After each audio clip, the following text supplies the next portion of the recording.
Hi guys, my name's Mike and I'm the co-founder of Firemasters UK. A question I get asked a lot is how do you actually start a wood fire?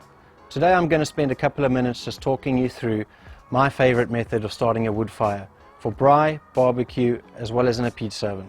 Let's check it out. First, I lay down a couple of pieces of kindling. Any kindling will do. 4 to 6 pieces stacked in a Jenga formation will do the trick. So to start the fires, we like to use eco-friendly fire lighters. We use flamers and we sell these as well. They look like this. They're little wood shavings compiled together with a little bit of wax. There's 0 chemicals in here. They are long burning and they're very easy to light. One of these is only required per fire, whether you're using it in a fire pit, a pizza oven, a braai, or even inside your wood burner inside the house.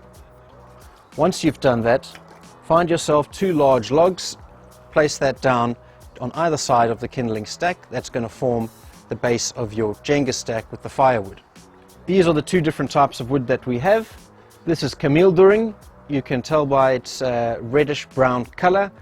It's a very dense wood. It's about 50% more dense than oak, and it has a very dry, a very low moisture content, 2% moisture, as opposed to 20% moisture content in your local kiln-dried woods. This one is Sekelbos. You can see the difference in color. It's more of a caramel type color. It's also very dry and very dense.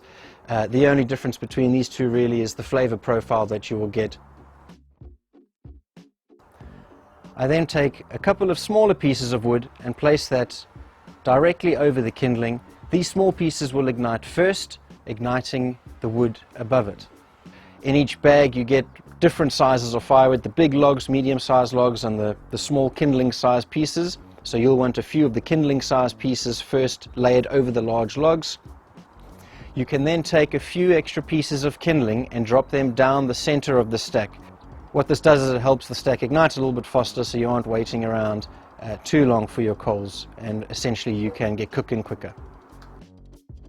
On top of that, you can place a couple of medium-sized logs, and you repeat that process a couple of times depending on what size fire you need. So for a family-sized barbecue of 4 people, if you're cooking for 4 people, 6 to 8 logs is sufficient. If you're cooking for more than 4 people, let's say 8 people, you'll want to go 8, 10, even 12 logs, and you can build that Jenga stack as high as you want. So the theory on the stacking method is that you'll want some fuel inside the stack itself, which is obviously a few pieces of kindling. The kindling ignites first, which then ignites the thinner pieces of wood on top, which then ignites the slightly larger pieces of wood further up.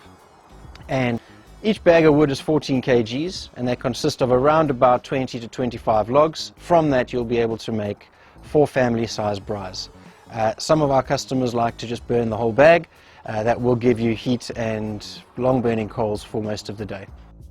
Once the stack is burning, you will wait 30 to 45 minutes until you're going to be ready to cook on it. Just before that time, the stack will collapse in on itself, and at that time a lot of the wood logs will start to break up into coals. That's really what you want to be cooking on. You don't want to be cooking on the burning wood itself unless you're going for a flame grilled effect. But what you're actually waiting for are those coals, that hot bed of embers, and that takes about 45 minutes. So once the stack collapses, you can use a pair of tongs to move the logs around a bit, try and break them up into large pieces of coal or embers. That just speeds the process up a bit. If you want to leave it to burn out naturally, then that's fine. It just takes a little bit longer, but you definitely want to be using a pair of tongs to be moving the coals around in order to get that flat bed of embers. So our wood is very unique. As mentioned, it's 2% moisture content. It comes directly from the sub-Saharan region of Africa. It's been baking under the African sun. It's very dry, it's very dense. What that does is it forms long burning coals. It generates very high temperatures, and so you can cook for hours. Well, those are my tips and advice for starting a wood fire. I hope they've been helpful for you future fire masters out there. Don't forget to check out our website, firemasters.uk.